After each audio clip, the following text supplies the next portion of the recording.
Hola radio oyentes. Bienvenidos a Radio Dimensión LB1. Mi nombre es Danmeri y presento mi programa radial El futuro utópico o distópico, posible o no. Un programa radial sobre tecnologías y el impacto sobre la sociedad, las plataformas económicas, el universo político y el proceso cultural. Pensamientos, opiniones que puedan servir para generar un rico intercambio de ideas, un análisis que nos llene de dudas y aliente la búsqueda del conocimiento y su experimentación. Nuevamente bienvenidos. Buenas tardes, radio escuchas, buenos días, buenas noches, depende en qué latitud o longitud se encuentren. Bienvenidos, este es mi primer programa radial con Radio Dimensión LB1. Es un programa en el que vamos a hablar de muchas cuestiones, de tecnologías, de los impactos de la tecnología sobre las cuestiones sociales, políticas, culturales, cómo se retroalimentan unas y otras. En este primer programa radial vamos a iniciar una serie, una saga, en principio serían de 3 programas radiales de 30 minutos, donde vamos a hablar de videojuegos, en la segunda parte vida virtual, vida real en los videojuegos, y en la tercera parte algunos tips, algunos tipos de consejos que hay que tomar cuando participas de algún videojuego online o de algún tipo, como le gusta decirle a otras personas, de redes sociales online. ¿Qué precauciones hay que tomar? ¿Qué cosas no hay que hacer para evitar vivir situaciones desagradables y que no hacen nada al objetivo de jugar o participar en esa red social? Bien, voy a enfocar la cuestión de los videojuegos no desde una carga muy teórica de qué es un videojuego, esto en general todo el mundo más o menos lo sabe, sino que voy a comentarles la historia, cómo fue sucediendo en mi vida personal, cómo comencé, qué juegos jugué, qué cosas buenas me despertaron, qué experiencias malas, etcétera, ¿no? Algo más personalizado, pero bajo lo cual puedo hablar con determinada autoridad porque son experiencias reales vividas por mi persona, ¿no? En realidad, pensando, mis comienzos con los videojuegos fueron muy tempranos, a pesar de que no soy un joven. Cuando yo era un niño o un preadolescente, no existían los videojuegos, obviamente, ni existían las computadoras, así que mal puedo hablar de videojuegos tal cual los conocemos hoy en día. Pero sí recuerdo de mi gran afición, por algunos motivos, debido sobre todo a la influencia de mi madre, sobre la lectura de libros. Entonces recuerdo aquellos libros que leí en mi infancia y en mi adolescencia, libros como Los Tres Mosqueteros, los 4 libros de Alejandro Dumas, Los Tres Mosqueteros, 20 años después, El Vizconde de Bragelón, tomo 1 y tomo 2, todas las obras de Julio Verne, Viaje al centro de la Tierra, La vuelta al mundo en 80 días, 20.000 leguas de viaje submarino, otros libros también de Jean de la Selva, de caballeros, Historia del caballero inglés Ivanhoe, y también los cómics. Cuando empezaba a ver cómics, los cómics fundamentalmente sobre los superhéroes de aquella época, los que nacen en Estados Unidos, como Superman, la Mujer Maravilla, Linterna Verde, Flashman, etcétera, etcétera, Aquaman, y también cómics que surgían, que venían en la prensa, que luego había libros y también historietas como Fantasmas de Lee Falk, Big Ben Ball, que era un boxeador, era una historia, el detective Rick Kirby y otros más. Y también quiero mencionar, creo que muchos habremos pasado por la famosa historia de Mafalda, ¿no? Y bueno, ¿por qué digo que eso eran videojuegos? Porque eso me permitía a mí sumergirme en un mundo totalmente distinto al mundo en el que vivía, de ir a la escuela, de salir a jugar con mis amigos, mis amiguitas, estar en la familia, en la casa. Eso me permitía leer y transportarme a otra época, por ejemplo. Vamos a tomar un libro, Los Tres Mosqueteros, transportarme a la época de la realeza en Francia y la historia de los cardenales, los guardias del cardenal y los mosqueteros del rey, que se enfrentaban unos a otros, supongo que por motivos políticos, y eso me permitía transportarme a otra época, conocer otras reacciones, otras indumentarias, espadas, espadachines, floretes, formas, trajes de vestir, y sobre todo cómo la gente en esa época que lo escribe Alejandro Dumas, y sobre todo a la época en que se refiere al escribirlo, las distintas formas culturales, las relaciones, como era evidentemente un viaje a un mundo imaginario, a un mundo yo no diría de fantasía, a un mundo imaginario, en el cual me permitía a mí ver aquellas cosas que yo creía que era, por ejemplo, D'Artagnan, Athos, Porthos, Aramis, vietnamís, que las leía, pero que también mi imaginación volaba sobre ellas, ¿no? Y también a involucrar sentimientos en la lectura, ¿no? El sentimiento de tristeza, el sentimiento de peligro, el sentimiento de alegría, cuando mis 4 héroes favoritos tenían una victoria o hacían esto, etcétera, etcétera. Y creo que eso comienza a ser parte de mi vida, de ir creando mundos virtuales a través de libros, de cómics, imaginarme a fantomas, al fantasma como se le llamaba, la historia del fantasma, cómo se sucedían los distintos sucesores del fantasma, qué cosas hacía, qué peligros enfrentaba que me preocupaban, qué alegría me daba cuando los resolvía de buena manera. Todo eso creo que es parte de un mundo virtual que íbamos haciendo a través de los libros, y también incursioné, aunque no con mucho éxito, en la medida en que nunca pude terminar nada, intentar escribir algún libro de algún héroe salido de mi propia cabecita, ¿no? Que al fin y al cabo eran como un compendio de todo lo que había leído, pero por lo menos valía la intención de intentar escribir sobre eso. Todo este mundo de fantasía que despierta la creación, que despierta sentimientos, también me dejó otras cosas. Por ejemplo, me dejó una buena ortografía, porque leía, me dejó una serie de conocimientos, de palabras que yo no conocía, porque no eran utilizadas en forma común en ese momento en la historia de la gente, algunas porque eran cuestiones referidas tanto a vestimentas como a costumbres en la Francia realista, y otras porque no eran comunes en la vida del día a día de cualquier persona. Es decir, que me dejó cultura, me dejó el hábito de la lectura, que fue lo que más agradezco, que luego me sirvió cuando estudié, cuando fui grande, y hoy,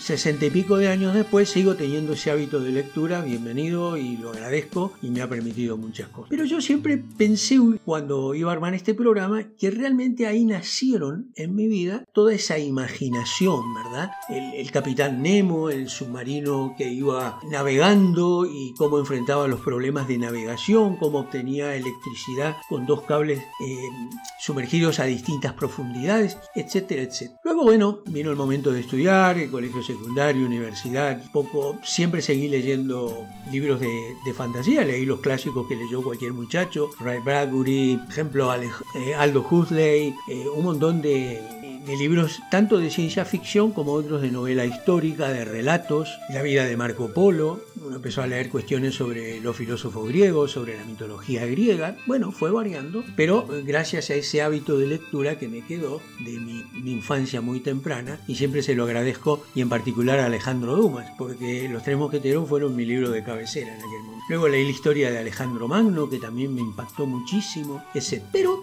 luego mi conocimiento a los videojuegos comenzó en la era de la computación. Recuerdo una pantalla de fósforo verde, que en la parte izquierda de la pantalla había una barra que tenía una longitud de media pantalla que se desplazaba hacia arriba y hacia abajo, una pelota que en la medida en que yo lograba poner para que rebote en la barra, iba hacia la otra parte de la pantalla y rebotaba, obviamente, con un ángulo de salida igual al ángulo de incidencia, y yo tenía que ir desplazando esa barra para evitar de que ese píxel cuadrado gigantesco pegara en alguna parte izquierda de la pantalla que no estuviera vamos a decirle, mi paleta o mi dispositivo para enviarlo al otro lado de la pantalla. Ese fue un primer juego.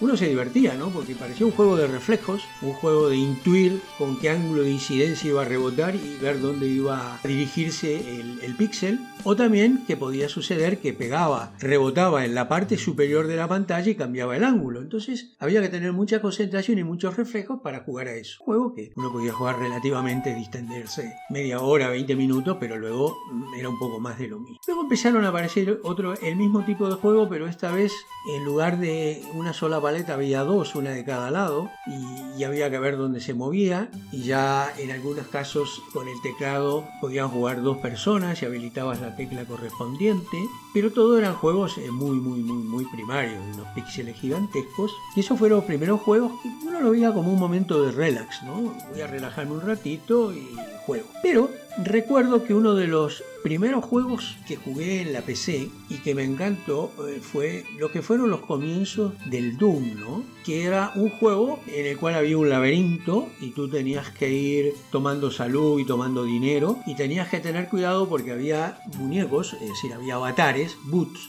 serían hoy en día, boots, que eran soldados alemanes y que si te encontraba te mataban. Entonces tenías que ir teniendo mucho cuidado cómo te desplazabas en ese laberinto y estar atento para matarlo primero, y había distintos tipos de jerarquía, ¿no? Avatares de soldados simples que eran más fáciles de matarle, luego había otros oficiales que eran más duros de morir y tenían mayores habilidades para matarte, y finalmente una suerte de super soldado que había que estar muy atento porque si no te mataba rápidamente. El final del juego era encontrar una imagen de Adolfo Hitler y ahí se acababa el juego. Un juego que duraba, yo creo que duró, se mantenía durante 8 sesiones, en el cual tú cuando completabas una pasabas a la sesión 2, sesión 3. Ese fue uno de los primeros juegos. Y era entretenido, ¿no?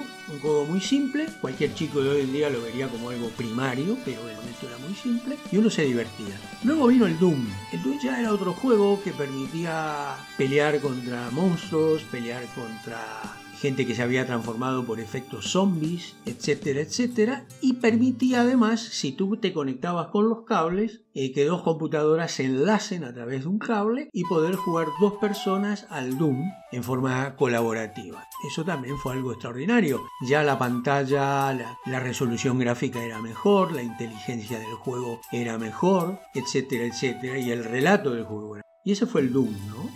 Los comienzos del Doom, creo que era el Doom 8, el Doom 9, no me acuerdo. Hace mucho tiempo ya de eso también, ¿no? Luego el Doom fue evolucionando y creo que hoy todavía se sigue jugando al Doom en versiones obviamente mucho más modernas. Ya durante un tiempo, por algunos motivos de trabajo profesionales, no jugué, pero finalmente me reencontré con un periodo de descanso, con tiempo. Me había comprado una máquina, una PC, una de las primeras PC que venía con un microprocesador potente para aquel entonces, obvio, ¿no? Y me acuerdo que compré en Estados Unidos un juego que se llamaba el Quake 3.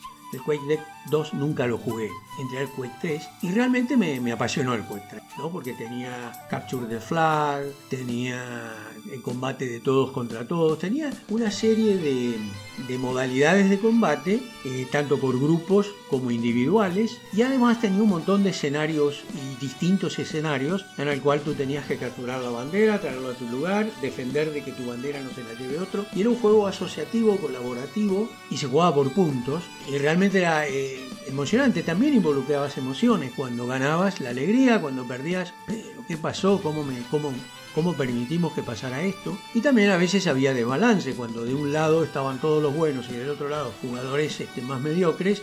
Obviamente el resultado era cantado. Lo más lindo era que estuvieran repartidos para que salgan juegos digamos más disputados, más mejores, y sobre todo que te obligasen de algún modo a tener mejores habilidades, tanto reflejos para seguir o dónde ubicarte, dónde pararte. Aunque te dijeran camper o campeador, tú te parabas en un lado y podías ir matando gente, y era un juego. Realmente creo que el Quake lo jugué años hasta que el Quake, después vino el Quake 4 que también lo jugué, pero ya no tuvo, por lo menos en mí, no tuvo ese efecto. Pero antes en el periodo del Doom al Quake 3 jugué un juego que hoy todavía se sigue jugando, que es muy lindo, que se llamaba El Príncipe de Persia. Nada más que en aquel momento se jugaba en un solo plano, donde tú ibas de izquierda a derecha o derecha a izquierda, moviendo al Príncipe de Persia y solventando peleas con espadachines, saltando un foso de cocodrilos, etcétera, etcétera. Y tenías que buscar la manera de poder hacerlo. Algunos eran eventos más difíciles, otros más fáciles. Me acordaba, todavía se sigue El Príncipe de Persia, que luego evolucionó de manera increíble. Finalmente, luego de jugar con la PC y hasta me compré, recuerdo, un joystick inmenso para jugar al Doom 3, al Quake 3 y luego al Quake 4. Ese joystick me permitía moverme mejor, tener acciones combinadas de saltar para atrás y al mismo tiempo disparar. Me potenció muchísimo en mi capacidad de combate online. Bien, Luego empecé a jugar en la PC algo que comenzó en aquel tiempo, una saga que es increíble, que es una historia, ya es algo que es una leyenda dentro del mundo de los videojuegos y que excedió al mundo de los videojuegos porque fue al cine, fue al cómic, fue a novelas, libros, etcétera, que fue la famosa Tomb Raider o Lara Croft, la famosa arqueóloga que tenía una historia de que había perdido a su padre y que necesitaba salir a explorar cuestiones arqueológicas y tenía que tener había algunos principios, ¿no? Es decir, tener habilidades para saltar y no caer en un foso, entonces había que tener algún tipo de movimiento combinado con el teclado para lograr eso con éxito, caminar en una cornisa y no caerse, y a su vez también lograr desenvolver o descubrir algunos puzzles que se armaban, en el cual tú movías un engranaje y qué pasaba en otra parte, y eso te habilitaba una puerta de salida o una puerta de entrada, y también tú ibas ascendiendo de niveles en la medida que ibas completando puntos. Y aquel avatar, aquel boot que te representaba a ti, que era Lara Croft, era muy elemental, ¿no? Era un muñequito con una coleta, con una cola de caballo, con unos anteojitos, muy simple, un avatar de muy pocos polígonos, obvio, la inteligencia del juego acorde a aquel tiempo, pero comenzó a evolucionar, luego vino la segunda versión, la tercera versión, y creo que hasta no hace muchos años hubo una versión de Lara Croft, que ya tenemos realmente casi todo lo que es el avatar de Lara Croft a nivel de película, ¿no?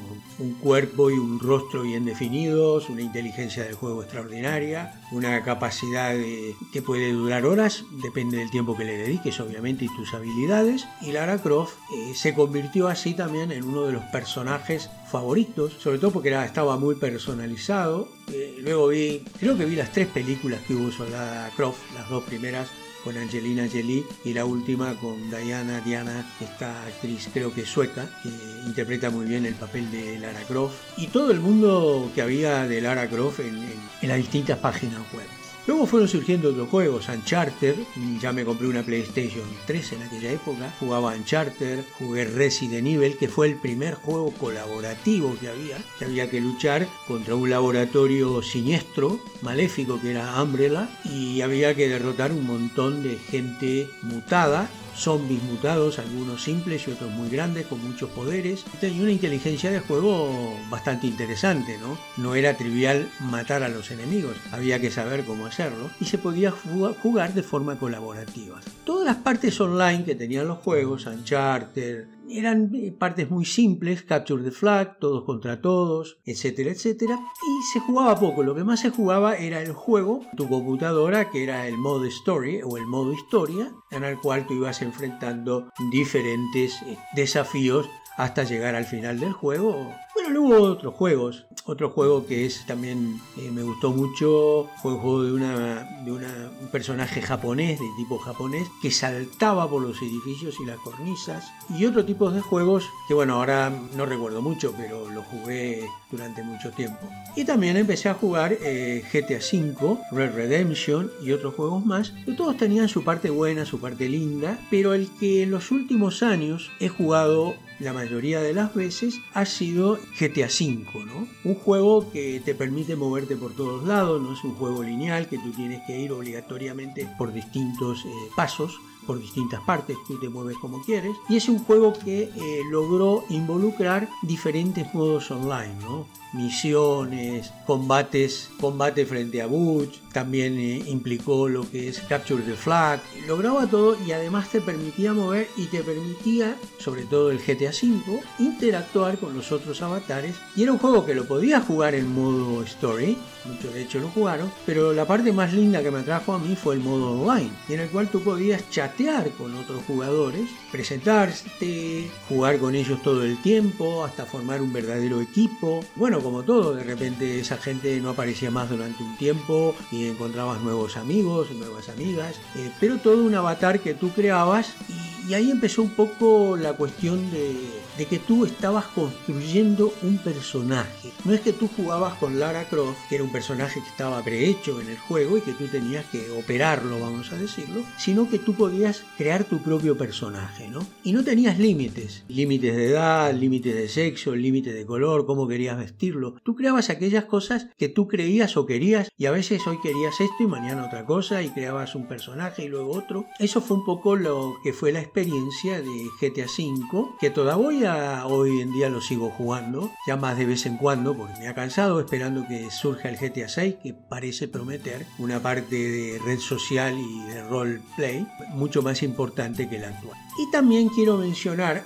antes de jugar GTA V, fue allá por el 2009, más o menos, la PlayStation sacó un juego que se llamaba PlayStation Home. Y el PlayStation Home era un juego que tenía juegos adentro, pero no era lo importante, sino era como una red donde tú ibas a socializar a través de un avatar. Que tú ese avatar lo formabas y luego tenías que comprarle ropa, obviamente con dólares. No se permitía fabricar ropa ahí para vender. Comprabas la ropa, comprabas las casas que querías que tengas. Y luego tenías un círculo de amigos, se formaban clubes para distintos eventos, bailes, etcétera, etcétera. Y era una forma de socializar, ¿no? Con todas las historias de la socialización y los problemas que hay, los problemas, las particularidades o peculiaridades que hay cuando tú socializas a través de un avatar, en el cual, ya lo veremos en el próximo episodio, tú de lo único que estás seguro es del avatar que ves. Luego, quién está detrás de ese teclado es probable que nunca lo sepas.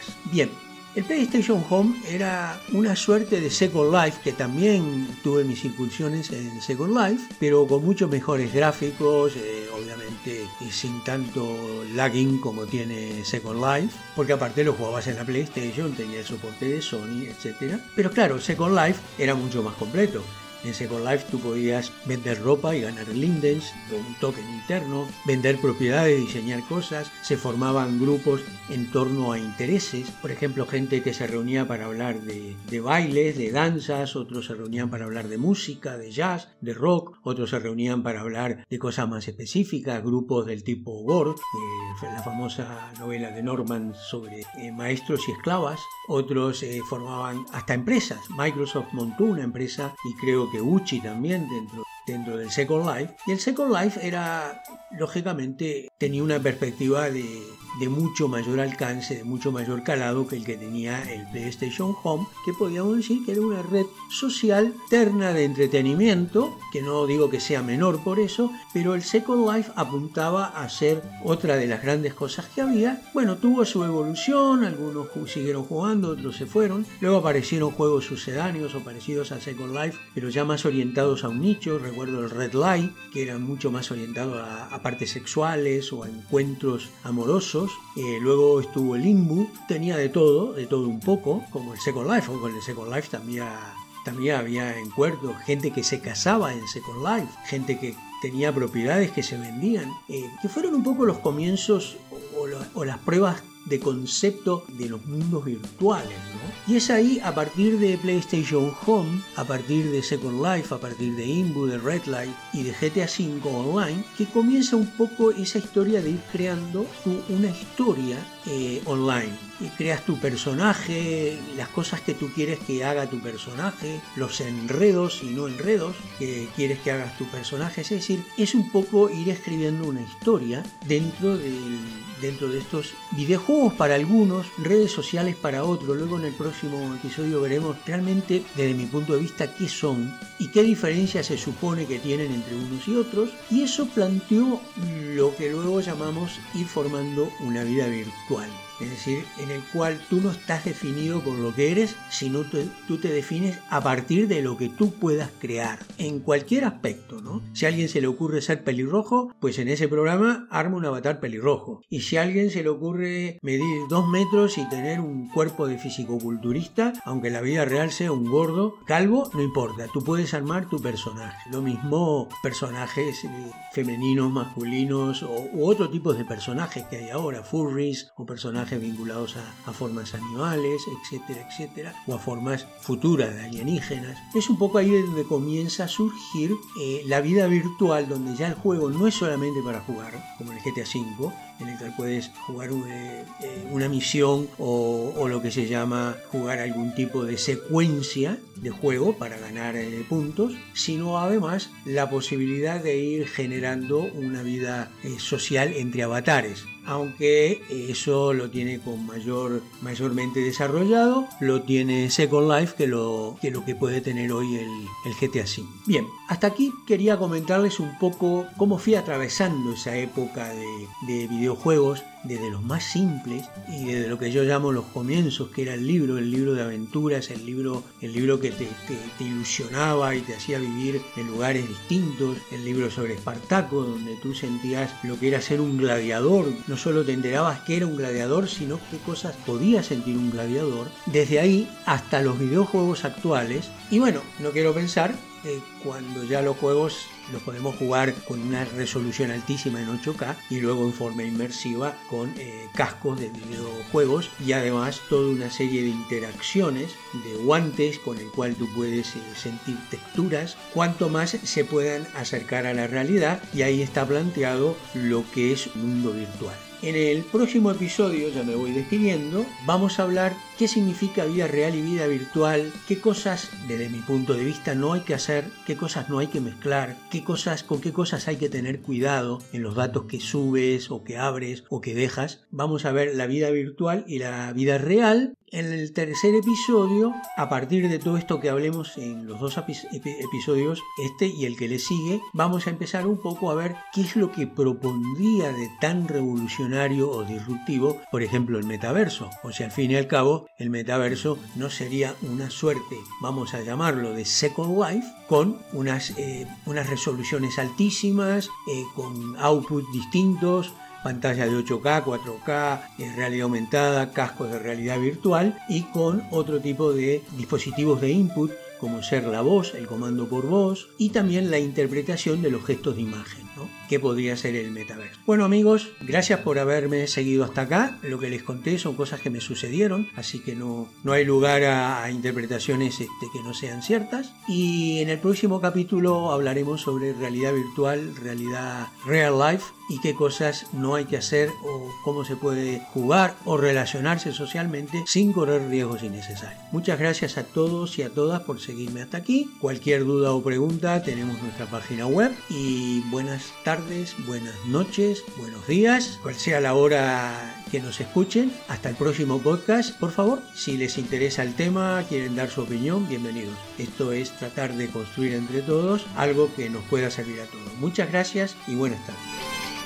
Gracias por compartir con nosotros estos encuentros semanales. Les recordamos que en nuestro blog, radiodimensionlb1.wordpress.com/home pueden encontrar más información. Los esperamos en nuestro próximo podcast.